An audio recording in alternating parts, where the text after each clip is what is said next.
Welcome back. You're tuned in to Chartbusters here on CNBC TV 18. Now let's get in our first management. And disruptions due to COVID pandemic have resulted in high shipping freight rates as well as global container shortage. Now to discuss the outlook for FY22, we have with us Mr. V. Kalyana Rama, the Chairman and MD of Concor.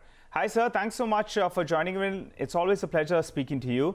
Well, I want to focus on this first. There's plenty of talk that there is a bit of a shortage in terms of containers, and it's having impacts on various businesses. Now, for y'all, it could have an indirect impact. So if you could give us a sense in terms of, are you seeing some kind of a slowdown in terms of volumes, and what is your volume guidance for FY22? I think earlier you were guiding for a double-digit number.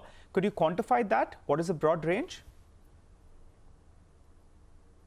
The same. The guidance we are not changing. The guidance I have given you is around 12% increase we will be able to get in this year. So we will stand by that guidance. Yes, there is container shortage definitely in the EXIM trade. A lot of empty containers are being repositioned into India, but that they are not sufficient for our export volumes because imports have come down. Originally, we used to have more imports and less exports, but this time because imports have come down and exports picked up, there is an imbalance on the export side now. And I think the disruptions happening on the China-US routes, which even some reports today say there are many ships waiting at China. These things are causing a lot of effect on our export volumes as well as the empty container repositioning into India. So the things will be like this. Yes, there will be a problem. I don't think it is getting sorted out maybe before the end of this financial year. So there will continuous shortage among exporters and then a lot of demand for the export containers. Okay. Short point though, you're still sticking to your guidance of around 12% volumes for FY22. That's correct, right? Yes. Okay. All right. Yes, that guidance, we are sticking to it. We are not changing it. Okay. All right. Noted that. The other big factor, and you have mentioned numerous times on our channel as well as at various events or even in your con call, you have been talking about the DFC related benefits. If you could give us a sense whether or not you're seeing some kind of operational benefits and also that big shift, the big shift from road to rail, is that happening? Is there evidence?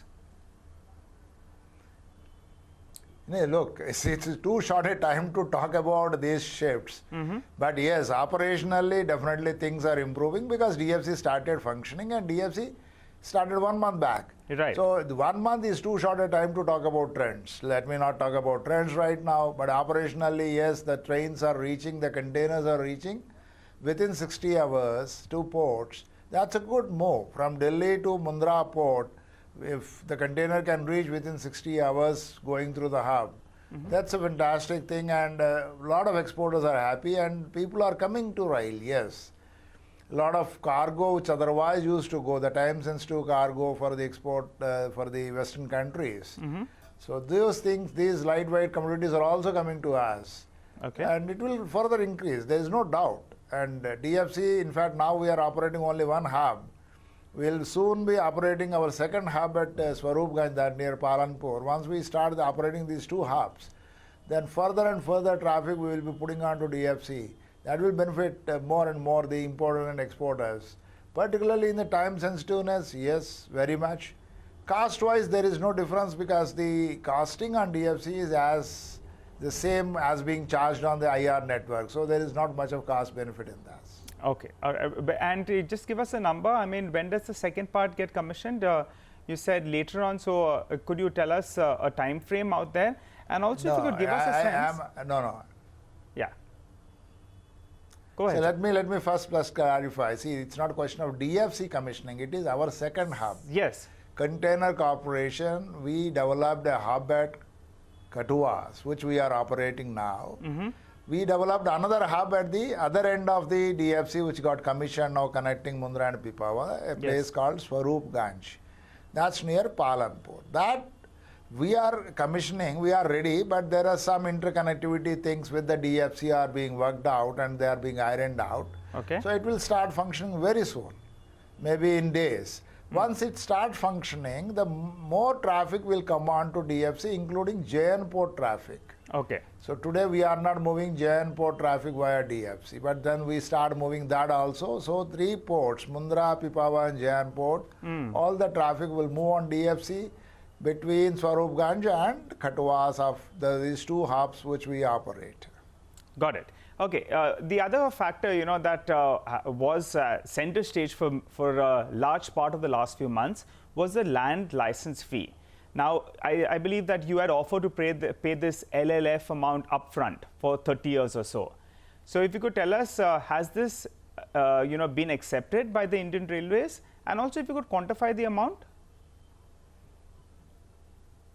No, that's still in the work in progress. As of now, the LLF payment, even if we pay on a regular yearly basis, that has been completely settled and there is no further doubt or anything. Though speculation need not happen on that. See, last year there were so many reports that we have to pay some 1400 crores, somebody claimed something else and all that.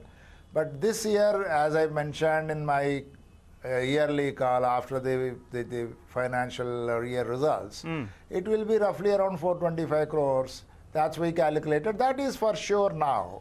Okay. After the terminals, what we have given up, and today we are operating out of 24 terminals owned by the railways, railway land.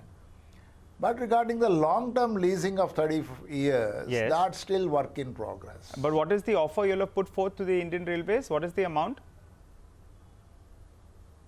Let's not discuss that. That is, when I say work in progress, these things have to be finalized. Okay. Final question then. Any update in terms of the divestment of Concord?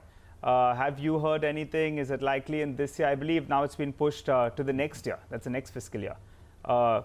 Any comment on that? We need your comments. No, see, the thing as it is, the status quo is maintaining. So there is, I don't think anything like what you are telling also is correct or not. Because FM has announced on the floor of the house that this is for this year's divestment, and we have not heard anything further on that. So there is no comment from my side. Okay. All right. And fine. There'll be a the surcharge. Status of the divestment. Okay. But operationally, there'll be a surcharge that you'll be levying from October 1st. Could you quantify that and what kind of impact it'll have on business? That there will not be much of impact on the business. See, the thing is that we have not increased our fares for last 1 year, and the costs are increasing. There is a inflationary trend. It will always be there. So there is a slight adjustment. We are charging 2,000 rupees for import container and 1,000 rupees on export containers. Okay. In addition, because the terminal costs, maintenance costs are increasing. So these are the imbalance charges, and so all these things put together, we made some imbalance charge for loaded container. This is only on the loaded containers, import load and export loads. All right. It's been good speaking to you, sir. Thanks so much for stopping by and giving us all those details. We look forward to touching base with you very soon, maybe post your quarterly numbers.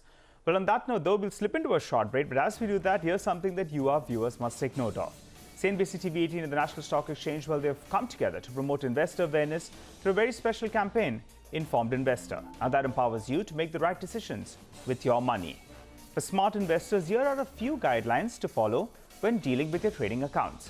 Register for trade alerts through email as well as mobile numbers. Also ensure that you thoroughly review these transaction alerts on a periodical basis. If